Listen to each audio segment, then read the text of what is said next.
Hello student, Kalyani IAS academy को online platform पर आपका स्वागत है। मैं हूं लखन दाहिमा, आपको भारतीय राज्य व्यवस्था पढ़ा रहा हूं। फ्रेंड, आज मैं आपको पढ़ाने वाला हूं राष्ट्रपति के बारे में। तो देखिए, इसमें राष्ट्रपति के बारे में, तो राष्ट्रपति कौन होते हैं? तो राष्ट्रपति हमारे भारत के सर्वोच्च संवैधानिक पदाधिकारी होते हैं और हमारे भारत के प्रथम नागरिक होते हैं। ठीक है, तो हमारे भारत के सर्वोच्च संवैधानिक पदाधिकारी राष्ट्रपति है। इसका मतलब ये नहीं है कि ये भी संविधान से ऊपर होते हैं। ठीक है, तो ध्यान रखना, संविधान से ऊपर हमारे भारत में कोई भी नहीं है। यहाँ तक कि हमारे राष्ट्रपति, हमारे सुप्रीम कोर्ट के मुख्य न्यायाधीश, प्रधानमंत्री या कोई भी राष्ट्र हमारे संविधान से ऊपर नहीं होता। संविधान भारत में सर्वोच्च है और संविधान के अनुसार ही समस्त शासन व्यवस्था को संचालित किया जाता है। ठीक है, अब इसके बाद में तो जो हमारे राष्ट्रपति हैं, तो राष्ट्रपति संबंधित कुछ महत्वपूर्ण अनुच्छेद हैं जो आपको याद रखना होगा। तो देखिए, इसमें अनुच्छेद 56 और जो अनुच्छेद 56 है, तो अनुच्छेद 56 में क्या लिखा है कि राष्ट्रपति के पदावधि या राष्ट्रपति का कार्यकाल। तो राष्ट्रपति की पदावधि या राष्ट्रपति कार्यकाल कितना होगा? तो इनका कार्यकाल 5 वर्ष होता है। कितना होता है? 5 वर्ष होता है फ्रेंड, जो आपको याद रखना होगा। ठीक है, तो इससे पहले भी यदि हमारे राष्ट्रपति त्यागपत्र देना चाहें तो दे सकते हैं। और राष्ट्रपति अपना त्यागपत्र किसे देते हैं? तो राष्ट्रपति अपना त्यागपत्र उपराष्ट्रपति को देते हैं। फ्रेंड, ये आपको याद रखना होगा। इसके बाद में अगला आ जाता है कि मान लीजिए कि इनके द्वारा संविधान का उल्लंघन किया जाता है, संविधान का अतिक्रमण किया जाता है, तो इन पर महाभियोग जैसी प्रक्रिया भी लगाई जा सकती है। ठीक है, तो इस प्रकार से अपन देखते हैं हमारे भारत के जो राष्ट्रपति होते हैं, इनका कार्यकाल वैसे तो 5 वर्ष होता है, लेकिन इससे पहले भी इन्हें हटाया जा सकता है। इसके बाद में अगला आ जाता है कि अनुच्छेद 57। तो आर्टिकल 57 में क्या लिखा है? पुनर्निर्वाचन के लिए पात्रता। ठीक है, अब पुनर्निर्वाचन के लिए पात्रता, इसका मतलब क्या हुआ कि जो भी व्यक्ति एक बार राष्ट्रपति बन चुका है, यदि वह दोबारा राष्ट्रपति बनना चाहे तो दूसरी बार भी राष्ट्रपति का चुनाव लड़ सकता है। ये होता है अनुच्छेद 57, पुनर्निर्वाचन के लिए पात्रता। फिर इसके बाद में अगला आ जाता है आर्टिकल 58। तो अनुच्छेद 58, इसमें लिखा है राष्ट्रपति निर्वाचित होने के लिए अर्हताएं। तो यदि कोई भी व्यक्ति राष्ट्रपति का चुनाव लड़ना चाहता है तो इसके लिए अर्हताएं, इसके लिए योग्यताएं क्या क्या होनी चाहिए? तो इसके लिए कुछ योग्यताएं रखी गई है। देखिए, इसमें सबसे पहली योग्यता तो ये हो जाती है कि उसे भारत का नागरिक होना चाहिए। क्या होना चाहिए? भारत का नागरिक होना चाहिए, सबसे पहली शर्त है, ये आपको ध्यान रखना होगा। दूसरी शर्त क्या होगी या दूसरी अर्हता क्या होगी कि कम से कम 35 वर्ष की आयु पूरी कर चुका हो। कितने? 35 वर्ष की आयु पूरी कर ली हो। फिर इसके बाद में तीसरा पॉइंट क्या हो जाता है इसमें, या तीसरी अर्हता क्या होती है? तो तीसरी अर्हता ये है कि उसे लोकसभा में या लोकसभा के सदस्य के रूप में, या तो लोकसभा का सदस्य है या फिर लोकसभा में निर्वाचित होने की योग्यता रखता हो। ठीक है, तो आपको याद रखना होगा कि लोकसभा का सदस्य अगर है और ये 3 योग्यता जो धारण करता है, ये 3 अर्हताओं को जो भी व्यक्ति धारण करता है वह राष्ट्रपति का चुनाव लड़ सकता है या लड़ता है। ठीक है, तो ये 3 अर्हताओं का प्रावधान अनुच्छेद 58 में किया गया है, जो आपको याद रखना होगा फ्रेंड। इसके बाद फिर अगला अनुच्छेद आ जाता है 59, अनुच्छेद 59। अनुच्छेद 59 में लिखा हुआ है कि राष्ट्रपति के पद के लिए शर्तें। अब राष्ट्रपति के पद के लिए शर्तें क्या होगी? तो इसमें आपको ध्यान रखना होगा कि राष्ट्रपति पद के लिए शर्त यह है कि जो भी व्यक्ति राष्ट्रपति बनना चाहता है वह किसी लाभ के पद पर नहीं होना चाहिए। ठीक है, अब लाभ का पद का मतलब क्या हो जाता है? तो लाभ का पद का मतलब ये हो जाता है कि सरकार, मतलब केंद्र सरकार या राज्य सरकार के अधीन कोई भी पद धारण न करता हो, और अगर ऐसा कोई पद धारण कोई भी व्यक्ति करता है तो उसे अपने पद से इस्तीफा देना होगा। ये राष्ट्रपति पद के लिए शर्तें होगी। और क्या शर्तें हैं? तो जब तक हमारे राष्ट्रपति उनके पद पर रहते हुए कार्य करेंगे, तो जब तक ये पद पर रहेंगे तो इनके निर्वाचित होने के बाद में इनके वेतन, भत्ते आदि में किसी भी प्रकार का कोई अलाभकारी परिवर्तन नहीं किया जा सकता। ये अनुच्छेद 59 में या आर्टिकल 59 में लिखा हुआ है, जो आपको ध्यान रखना होगा फ्रेंड। ठीक है, अब इसके बाद में अगला आ जाता है आर्टिकल 60। अब आर्टिकल 60 में क्या लिखा हुआ है? तो अनुच्छेद 60 में लिखा हुआ राष्ट्रपति द्वारा शपथ लेना। अब याद रखिएगा, एग्जाम में अपने से क्वेश्चन पूछा जाता है कि हमारे भारत के राष्ट्रपति को शपथ कौन दिलाता है? तो आपको याद रखना होगा कि हमारे भारत के राष्ट्रपति को सुप्रीम कोर्ट के मुख्य न्यायाधीश शपथ दिलाते हैं फ्रेंड। ये याद रखना है, एग्जाम में कई बार आपसे क्वेश्चन ये पूछा जाता है। तो याद रखिएगा कि हमारे भारत के राष्ट्रपति को शपथ कौन दिलाता है? तो CJI, chief justice of India, Bharat के सर्वोच्च न्यायालय के मुख्य न्यायाधीश इन्हें शपथ दिलाते हैं। ये आपको ध्यान रखना होगा। ठीक है। इसके बाद में ये हमारे भारत में संविधान के जब राष्ट्रपति शपथ लेते हैं तो संविधान की शपथ लेते हैं, ये ईश्वर की शपथ लेकर कहते हैं कि मेरे द्वारा संविधान का पालन किया जाएगा, ठीक है, और मेरे द्वारा ऐसा कोई कार्य नहीं किया जाएगा जिससे हमारे संविधान की आत्मा को ठेस पहुंचती हो, या संविधान के खिलाफ कोई कार्य नहीं करूंगा। इस प्रकार से ये अपनी शपथ लेते हैं। तो एग्जाम में क्वेश्चन पूछा जाएगा कि हमारे राष्ट्रपति किस अनुच्छेद के तहत शपथ लेते हैं, या राष्ट्रपति के शपथ का प्रावधान संविधान के किस अनुच्छेद में किया गया है, तो ये आपको याद रखना होगा, आर्टिकल 60 फ्रेंड। अब इसके बाद में आगे देखिए, इसमें अगला अनुच्छेद आ जाता है 61 या आर्टिकल 61 या अनुच्छेद 61।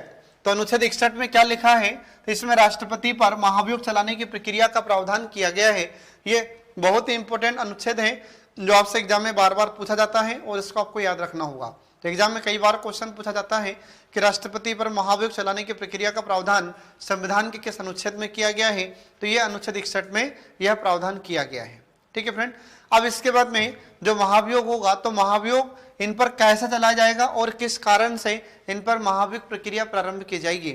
तो इसका जो आधार होता है कि राष्ट्रपति पर महाभियोग कब लाया जाता है, तो इसका एक ही आधार होता है और वह है संविधान का अतिक्रमण, ठीक है। क्या है? संविधान का अतिक्रमण। ये आपको हमेशा ध्यान रखना होगा। तो जब हमारे भारत के राष्ट्रपति संविधान का उल्लंघन करते हैं, ठीक है, तो जब हमारे भारत के राष्ट्रपति संविधान का उल्लंघन करते हैं या संविधान का अतिक्रमण करते हैं, तो उस कंडीशन में इन पर महाभियोग प्रक्रिया चलाई जाती है, ठीक है।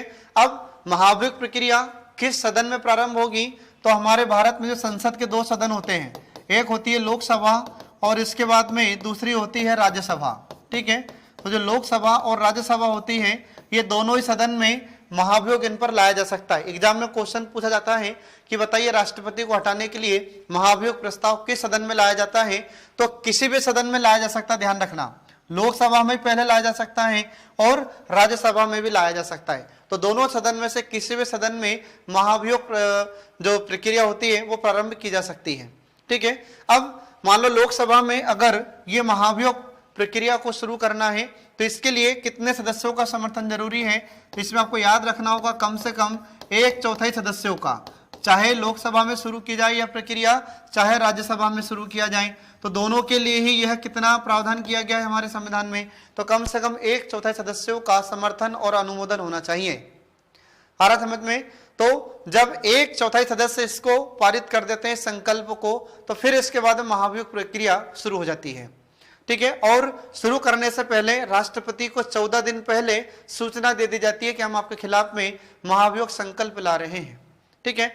अब इसके बाद में जैसे मान लीजिए कि लोकसभा में इसे पहले रखा जाता है, ठीक है, तो लोकसभा में तो रखने के लिए पहले तो कितने सदस्यों का समर्थन जरूरी है, तो 1/4 सदस्यों का समर्थन जरूरी है। अब इस समय हमारे राष्ट्रपति को 14 दिन पहले ही सूचना दे दी जाती है कि हम आपके खिलाफ में महाभियोग प्रक्रिया प्रारंभ कर रहे हैं, ठीक है।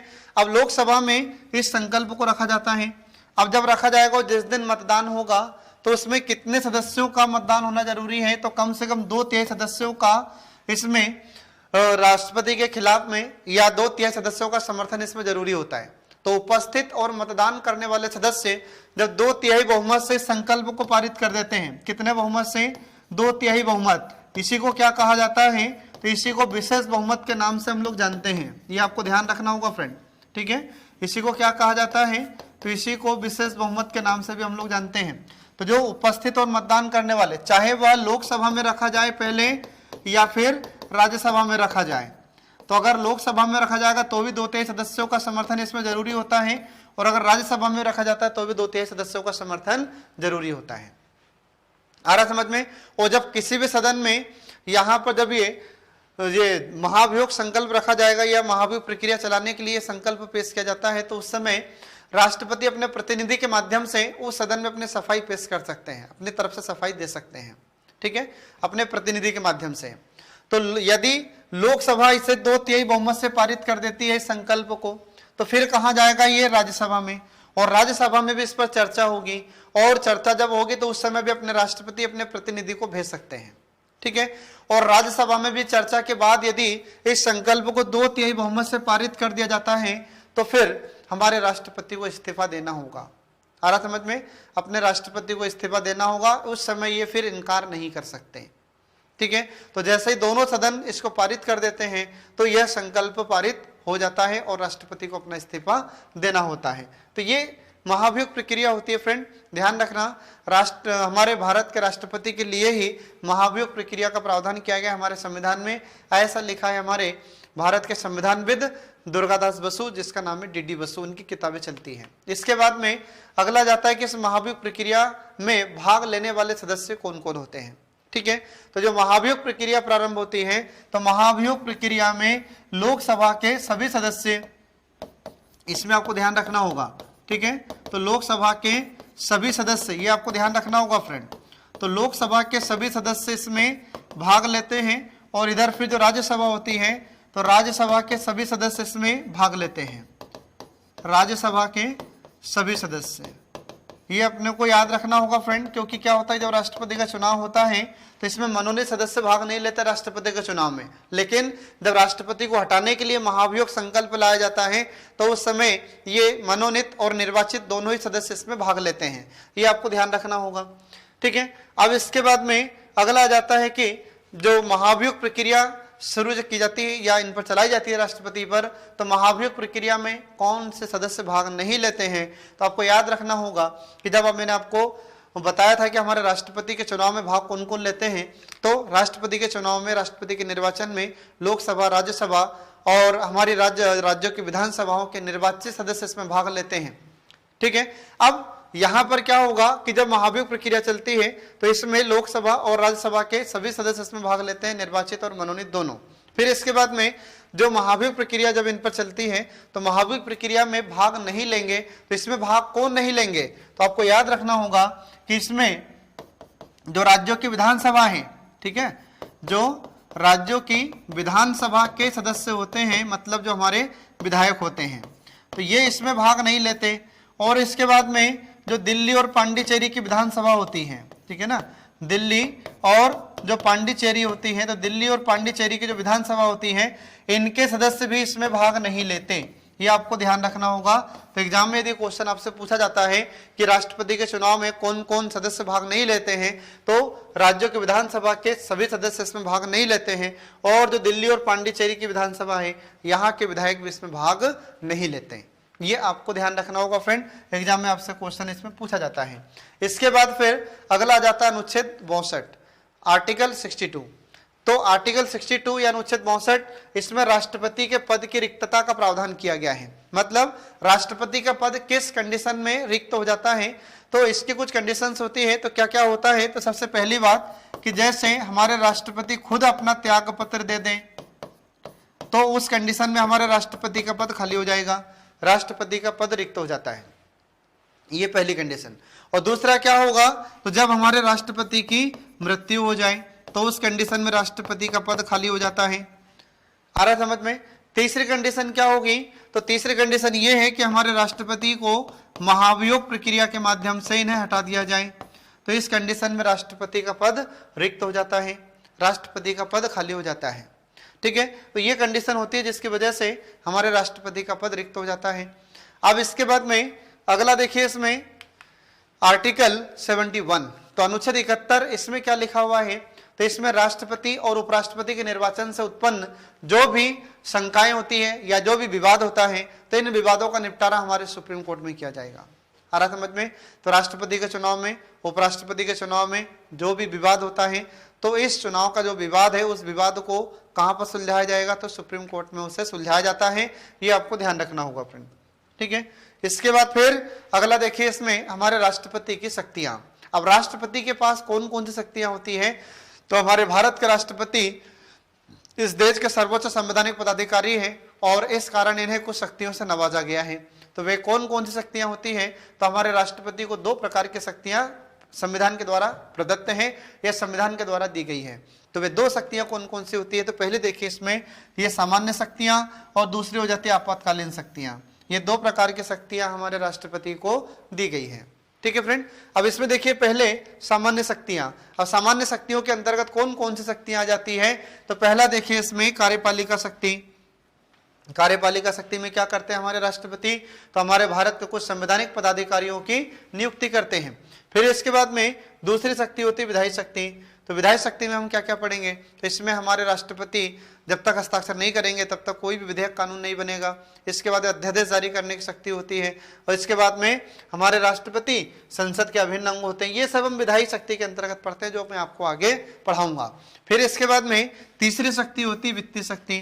तो वित्तीय शक्ति के अंतर्गत हम देखते हैं कि जैसे जो भी वित्त विधेयक होता है, धन विधेयक होता है, तो उसमें हमारे राष्ट्रपति की अनुमति ले ली जाती है। ठीक है, तो ये वित्तीय शक्तियों के अंतर्गत हम इसमें पढ़ते हैं। फिर इसके बाद में न्यायिक शक्ति के अंतर्गत क्या होगा, तो हमारे राष्ट्रपति को क्षमादान की शक्तियां प्राप्त हैं। इसके बाद फिर कूटनीतिक शक्तियों में क्या होगा, तो हमारे राष्ट्रपति के नाम से ही केंद्र सरकार के सभी कार्य किए जाते हैं। जितने भी संधि समझौते करार होते हैं ये सब हमारे राष्ट्रपति के नाम से ही किए जाते हैं। ये सब कूटनीतिक शक्तियों के अंतर्गत हम लोग पढ़ते हैं, और भी मैं आपको पूरा डिटेल में आगे पढ़ाऊंगा। फिर इसके बाद में अगला जाता है सैन्य शक्तियां।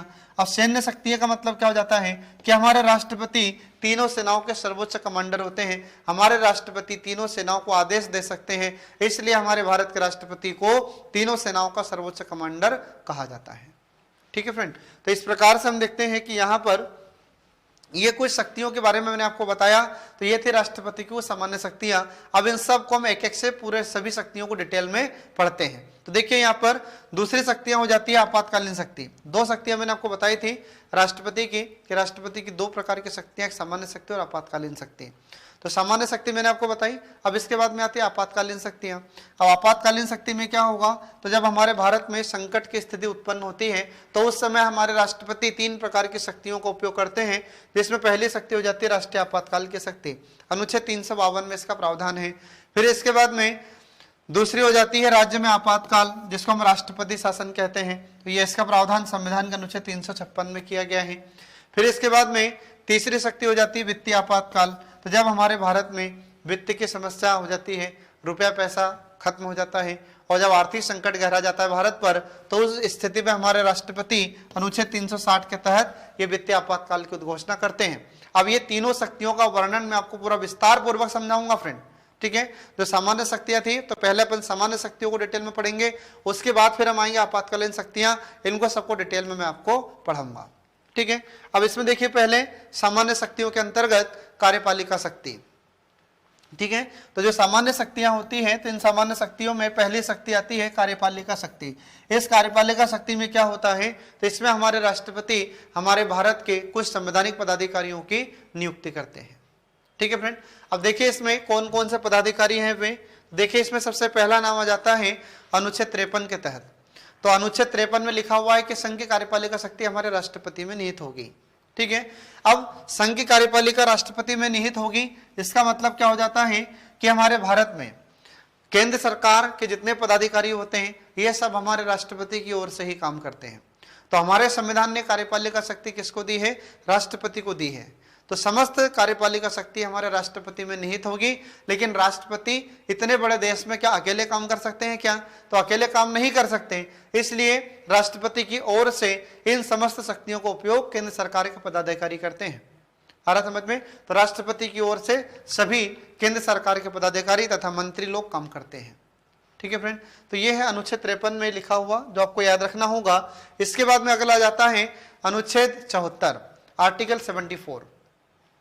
अब आर्टिकल 74 या अनुच्छेद 74 में लिखा हुआ है कि हमारे राष्ट्रपति को सलाह देने के लिए एक मंत्री परिषद होगी और इस मंत्री परिषद का प्रधान कौन होगा, प्रधानमंत्री होगा। और मंत्री परिषद को इंग्लिश में मिनिस्टर ऑफ काउंसिल कहते हैं।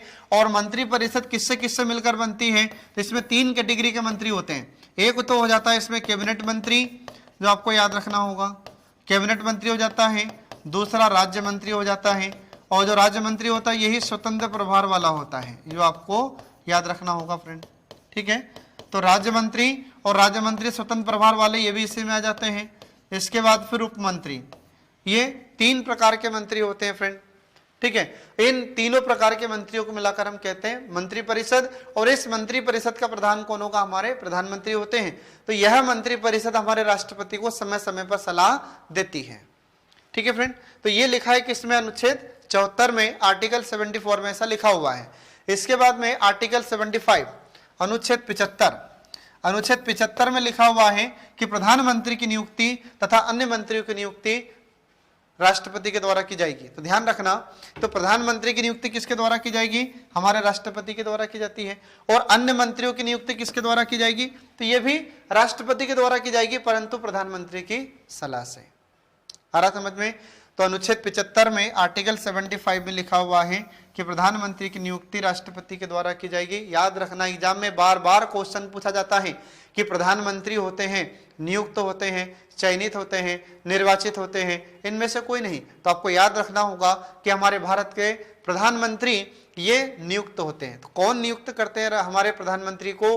तो हमारे भारत के राष्ट्रपति के द्वारा नियुक्त किया जाता है, इन्हें अपॉइंटमेंट होता है। फिर इसके बाद में प्रधानमंत्री अन्य मंत्रियों के लिए सिफारिश करते हैं और प्रधानमंत्री की सिफारिश पर, प्रधानमंत्री की सलाह से अन्य मंत्रियों की नियुक्ति हमारे राष्ट्रपति करते हैं। ये आपको ध्यान रखना होगा। और जब इन मंत्रियों की नियुक्ति होगी तो किसी पर्टिकुलर किसी विभाग के मंत्री के रूप में हमारे राष्ट्रपति उनकी नियुक्ति नहीं करते हैं। प्रधानमंत्री हमारे राष्ट्रपति इनको जितने मंत्री होते हैं, इन मंत्रियों को हमारे राष्ट्रपति कैबिनेट मंत्री के रूप में नियुक्त करते हैं। इसके बाद राज्य मंत्री या राज्य मंत्री स्वतंत्र प्रभार के रूप में इन्हें नियुक्त करते हैं या फिर उप मंत्री के रूप में नियुक्त करते हैं। किसी जल संसाधन मंत्री के रूप में, वन मंत्री के रूप में, गृह मंत्री के रूप में इन्हें नियुक्त नहीं करते। हरा समझ में? हमारे राष्ट्रपति तो इन्हें कैबिनेट मंत्री, राज्य मंत्री या राज्य मंत्री स्वतंत्र प्रभार या फिर उप मंत्री के रूप में इन्हें नियुक्त करते हैं। बाद में इनमें विभागों का बंटवारा हमारा प्रधानमंत्री करता है। ठीक है, तो ये आपको ध्यान रखना होगा फ्रेंड, एग्जाम में इससे क्वेश्चन पूछे जाते हैं। इसके बाद फिर अगला देखिए अनुच्छेद 76 आर्टिकल 76। आर्टिकल 76 में किसका प्रावधान है? तो महान्यायवादी की नियुक्ति हमारे राष्ट्रपति के द्वारा की जाती है, अटॉर्नी जनरल ऑफ इंडिया। हमारे भारत में सबसे बड़े विधिक अधिकारी ये होते हैं महान्यायवादी, और ये हमारी केंद्र सरकार के एक प्रकार से वकील होते हैं। ठीक है फ्रेंड, तो केंद्र सरकार की ओर से केस लड़ते हैं हमारे महान्यायवादी, जो आपको याद रखना होगा। इसके बाद में अगला आ जाता है आर्टिकल 77 अनुच्छेद 77। अब अनुच्छेद 77 में क्या लिखा हुआ है? इसमें लिखा हुआ है कि भारत सरकार की समस्त कार्यपालिका की कार्रवाई राष्ट्रपति के नाम से की जाती है। इसका मतलब ये होगा, इसको बिल्कुल सरल शब्दों में आप लोग याद रखना कि हमारी केंद्र सरकार के समस्त कार्य किसके नाम से किए जाते हैं? राष्ट्रपति के नाम से किए जाते हैं। जितने भी काम हो, कोई सा भी काम हो, सभी कार्य हमारे राष्ट्रपति के नाम से किए जाएंगे। ये अनुच्छेद 77 में ऐसा लिखा हुआ है, जो आपको ध्यान रखना होगा। इसके बाद में आर्टिकल 78 या अनुच्छेद 78। अनुच्छेद 78 में क्या लिखा हुआ है? तो राष्ट्रपति को जानकारी देने के संबंध में प्रधानमंत्री का कर्तव्य होगा। इसका मतलब क्या हुआ? तो हमारे प्रधानमंत्री की यह ड्यूटी है, प्राइम मिनिस्टर की ड्यूटी है कि मंत्रिपरिषद ने यदि कोई निर्णय लिया है तो उस निर्णय से हमारे राष्ट्रपति को अवगत कराएंगे हमारे प्रधानमंत्री। तो प्रधानमंत्री किसको बताएंगे? हमारे राष्ट्रपति को। तो अगर मंत्रिपरिषद ने कोई निर्णय लिया है तो उस मंत्रिपरिषद के द्वारा लिए गए निर्णय से हमारे राष्ट्रपति को अवगत कराते हैं हमारे प्रधानमंत्री। और मान लीजिए कि अगर राष्ट्रपति ने कोई कार्य सौंपा है हमारे प्रधानमंत्री को, तो प्रधानमंत्री उसके बारे में अपनी मंत्रिपरिषद को जाकर बताता है। तो ये कार्य है किसके? प्रधानमंत्री के। ये अनुच्छेद 78 में ऐसा लिखा हुआ है। इसके बाद में अगला आ जाता है आर्टिकल 148, तो अनुच्छेद 148। तो अनुच्छेद 148 में क्या लिखा हुआ फ्रेंड? इसमें लिखा हुआ है कि नियंत्रक एवं महालेखा परीक्षक की नियुक्ति राष्ट्रपति के द्वारा की जाती है। तो नियंत्रक महालेखा परीक्षक को हम लोग शॉर्ट फॉर्म में कैग कहते हैं। क्या कहते हैं? कैग। कैग का फुल फॉर्म होता है कंट्रोलर एंड ऑडिटर जनरल। ठीक है, तो कंट्रोलर एंड ऑडिटर जनरल को हमारे राष्ट्रपति अपॉइंट करते हैं। अब राष्ट्रपति इन्हें अपॉइंट तो करते हैं परंतु इन्हें हटा नहीं सकते। तो इनको हटाने की प्रक्रिया क्या है, ये मैं आपको आगे बताऊंगा, जब इसका टॉपिक आएगा तब पूरा डिटेल में बताऊंगा। ठीक है, इनको भी 2/3 बहुमत से हटाया जाता है, नियंत्रक महालेखा परीक्षक को। इसके बाद फिर हमारे भारत में नियंत्रक महालेखा परीक्षक, ये जितने भी आज तक भ्रष्टाचार हुए हैं, इन सभी भ्रष्टाचार को उजागर करने का काम हमारे नियंत्रक महालेखा परीक्षक ने किया है। जितने भी घोटाले हुए आज तक इन सभी घोटालों को पकड़ने का काम हमारे नियंत्रक महालेखा परीक्षक ने ही किया है। चाहे वो राष्ट्रमंडल खेल घोटाला हो, चाहे यूरिया घोटाला हो, चाहे चारा घोटाला हो, चाहे नलकूप घोटाला हो, चाहे बोफोर्स तोप घोटाला हो, कोई सा भी घोटाला हो, सारे घोटालों को हमारे कैग ही पकड़ते हैं। ठीक है फ्रेंड, तो ये आर्टिकल 148 में लिखा हुआ है। तो कैग की नियुक्ति भी, नियंत्रक महालेखा परीक्षक की नियुक्ति भी राष्ट्रपति के द्वारा की जाती है। अगला आ जाता है अनुच्छेद 155। अनुच्छेद 155, इसमें राज्यों के राज्यपालों की नियुक्ति का प्रावधान किया गया है। अब राज्यों के राज्यपालों की नियुक्ति का प्रावधान है। इसका मतलब क्या है, तो हम देखते हैं कि जैसे मध्य प्रदेश के राज्यपाल हो, उत्तर प्रदेश के राज्यपाल हो, महाराष्ट्र के राज्यपाल हो या किसी भी राज्य का राज्यपाल हो, इन सभी राज्यपालों की नियुक्ति कौन करते हैं, हमारे राष्ट्रपति करते हैं। ये आपको ध्यान रखना होगा। और किस अनुच्छेद के तहत नियुक्ति करते हैं, तो 155 के तहत ये राज्यों के राज्यपालों की नियुक्ति हमारे राष्ट्रपति के द्वारा की जाती है। ये आपको याद रखना होगा। इसके बाद फिर अगला आ जाता है अनुच्छेद 262। अब आर्टिकल 262 262 में क्या लिखा है, तो अनुच्छेद 262 में आर्टिकल 262 में अंतर्राज्यीय जल न्यायाधिकरण के अध्यक्ष और उनके सदस्यों की नियुक्ति का प्रावधान है। तो जो अंतर्राज्यीय जल न्यायाधिकरण होता है, तो ये होता क्या है फ्रेंड, तो जब दो राज्यों के बीच में जल को लेकर विवाद होता है, जैसे मान लीजिए कि कोई भी एक नदी एक राज्य से दूसरे राज्य में बहती है, उदाहरण के लिए मध्य प्रदेश में नर्मदा नदी, तो मध्य प्रदेश से नर्मदा नदी निकलती है, ठीक है। अब यह नर्मदा नदी महाराष्ट्र और गुजरात से होते हुए अरब सागर में जाकर खंबात की खाड़ी में मिलती है।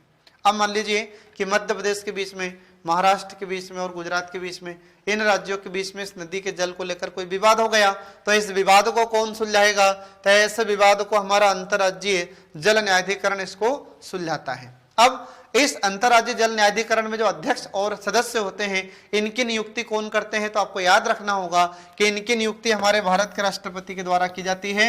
ये आपको ध्यान रखना होगा। एग्जाम में कई बार क्वेश्चन पूछा जा चुका है कि अंतर्राज्यीय जल न्यायाधिकरण का प्रावधान संविधान के किस अनुच्छेद में है, तो 262 में। और इनकी नियुक्ति कौन करते हैं, अंतर्राज्यीय जल न्यायाधिकरण के अध्यक्ष और सदस्यों की नियुक्ति, तो यह हमारे राष्ट्रपति के द्वारा की जाती है, जो आपको ध्यान रखना है। ठीक है फ्रेंड। इसके बाद फिर अगला आ जाता है अनुच्छेद 263। अब जो अनुच्छेद 263 होता है, तो अनुच्छेद 263 के तहत हमारे राष्ट्रपति अंतर्राज्यीय परिषद की नियुक्ति करते हैं। अंतर्राज्यीय परिषद के गठन का प्रावधान किया गया है, तो अंतर्राज्यीय परिषद का गठन हमारे राष्ट्रपति के द्वारा ही किया जाएगा। और इसमें जो अंतर्राज्यीय परिषद का काम होगा, तो काम क्या है, तो जब राज्यों के बीच में कोई विवाद होता है, तो उस विवाद को सुलझाने का काम ये अंतर्राज्यीय परिषद करती है फ्रेंड।